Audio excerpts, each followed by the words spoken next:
Good morning po sa inyo lahat. Isa pang maliyugto na ating daily Bible blessings. Pamagat po ng ating aling umaga ay ang Biblia at ang pagpapakabanal. Ang Biblia at ang pagpapakabanal. Tapos tayo maminalang magsisi sa ating mga kasalanan. Tapos tayo magtiwala sa ating Panginoong Hesus bilang ating tagapagligtas. At tayo po magsuko ng ating buhay sa Kanya bilang ating Panginoon at Hari ng ating buhay. At yung masabi po na tayo ay tunay na ligtas at may bagong pagkatao. Tayo nga po yung mga anak na ng Diyos.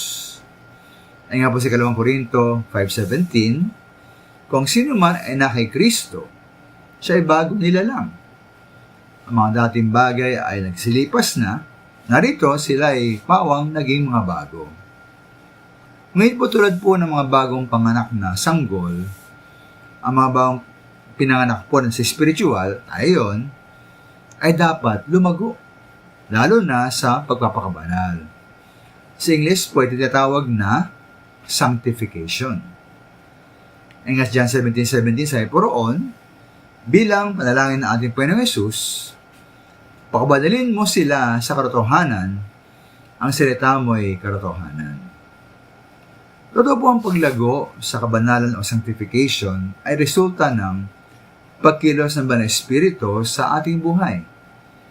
Ngunit ginagamit po sa ating pagpapakabanal ang salita ng Diyos, ang Biblia, upang ating nga pong maganap ang paglago sa kabanalan.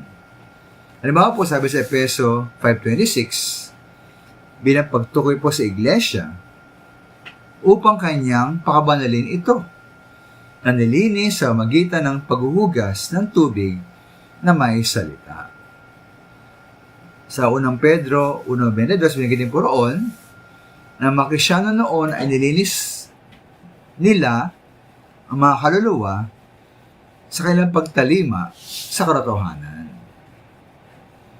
Kaya bilang pagsunod po sa utos ng Diyos at pagtupad ng ating tungkulin na magpakabanal, na po ating pong pahalagahan ang salita ng Diyos sa ating buhay. Kailangan natin ang salita ng Panginoon upang tayo lumago sa pagpapakabanal. Ating po lagi itong basahin, pag-aralan, at pagbali-bulayan.